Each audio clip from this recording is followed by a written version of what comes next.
नमस्कार, मी कीर्ती गायकवाड। स्वागत आहे आपलं आय न्यूज 28 मध्ये।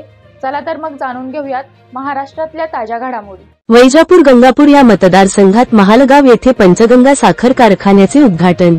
वैजापूर गंगापूर मतदारसंघातील मौंजे महालगाव येथील पंचगंगा उद्योग समूह संचलित Panchganga sugar and power private limited साखर कारखान्याचा प्रथम गाळीत हंगामाचा भव्य शुभारंभ काल गोदावरी धाम बेट सरला पीठाधीश हभप महंत रामगिरीजी महाराज, परमपूज्य गुरुवर भास्करगिरीजी महाराज, हभप प्रकाशनंदगिरीजी महाराज या सर्व साधू संतांच्या हस्ते व खासदार माननीय श्री संदीपानजी भुमरे साहेब, कार्यसम्राट आमदार प्रा रमेशपा बोरनारे सर व विठ्ठलराव लंगे साहेब यांच्या प्रमुख उपस्थितीत पार पडले।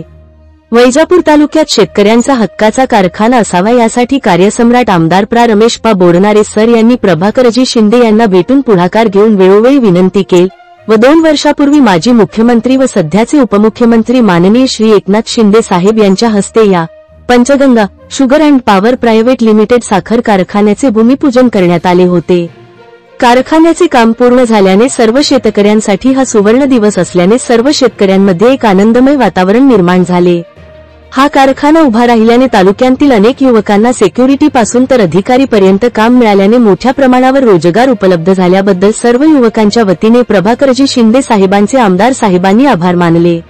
राष्ट्रीय शेतकरी दिनाचे औचित्य साधून सर्व साधू संतांच्या हस्ते पूजन करून ऊसाची मुळी टाकून प्रथम गाळीत हंगामाचा भव्य शुभारंभ करण्यात आला। यावेळी आमदार साहेबांनी सर्व शेतकऱ्यांच्या वतीने प्रभाकरजी शिंदे यांचे स्वागत करून आभार मानले व त्यांना पुढील वाटचालीसाठी शुभेच्छा दिल्या। यावेळी माननीय आमदार श्री अण्णासाहेब पा माने, माननीय आमदार श्री भाऊसाहेब तात्या चिकटगावकर, माननीय आमदार श्री कैलास पानिकम, पंचगंगा उद्योग समूहाचे चेअरमन श्री प्रभाकर पा शिंदे, श्री कुंडली कण्णा माने पाटील, भावराव पा गायकवाड साहेब यांच्यासह सर्व संचालक मंडळ, कर्मचारी वर्ग, शेतकरी मोठ्या संख्येने उपस्थित होते। वैजापूर तालुका प्रतिनिधी अनिल सूर्यवंशी।